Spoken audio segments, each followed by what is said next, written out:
kamusta yung paghain po natin ng COC? Everything went well, okay naman, maayos naman. Hopefully, patapos na. We're good, yeah, we're good. Sino si Vice Mayor tayo, sir? Vice Mayor ni Ma'am Carmencita Ragindin, taga Barangay Victoria. So, Ito membro ti SB, sir?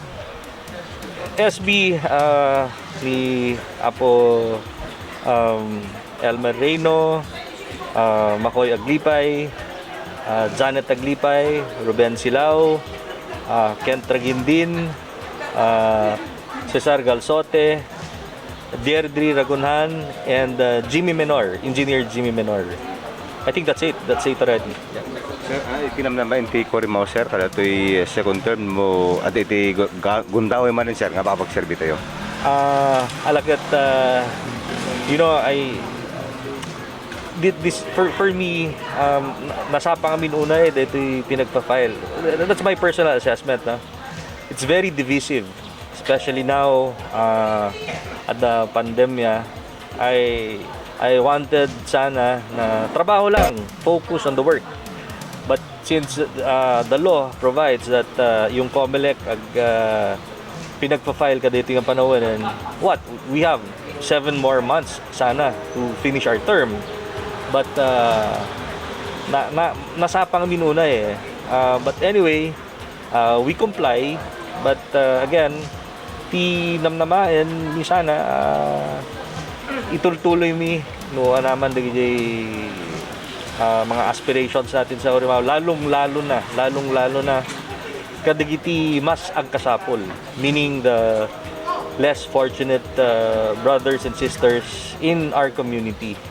I think no daman pagkurangak basit laeng panggap lalo jay health, because that's one of the talagang ikastastak ilablaban ko yung health program, education.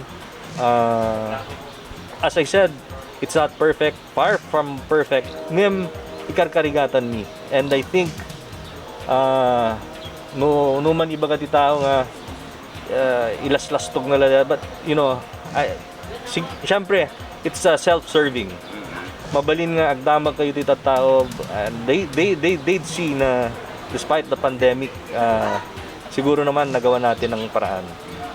You know, despite the meager resources of Currimao, kahit papaano naisapasap, naibunong nasaya at nagizay resources na tapno umabot kita tao. Walang siguro no, as I said before, kung no daman nagkurangak ibagayo kanyak, you go straight to my office, sigurado song batak deta. Sir, dati support tayo kini Sir BBM. You know, my party is KBL. It's kay Bongbong lahat. So I'm hoping ti Currimao 100% for BBM. Sir, dati message yun kada iti taga Currimao after nga nag-file ti COC. Yun nga, ti kunak man yan, sana let's not make this political exercise divisive. Sapay ko mata tingarod kunak, it's too early, pero nag-file yan, sana magpansinan pa rin, walang away. Iisa yung kaaway natin yun, iisang kaaway natin yung dalawa, yung pandemic and poverty.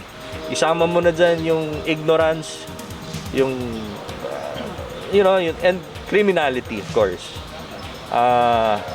Ang Currimao naman, I think nakita yung medyo maganda naman yung peace and order situation in Currimao. And another thing, inayon ko man, tourism everywhere has been greatly affected because of the pandemic. Halos awanti tourism, yung activity. But I'm proud to say, parang nagkikinnamayat kita ka Currimao nga at the middle of the pandemic nag-jump start kami.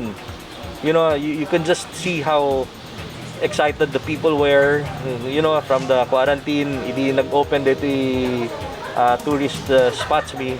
Talagang nagdagsaan and tinaw dawat kumat ka digiti tao. Let's keep it that way, safe. Wag natin kalimutan yung usual na health protocols.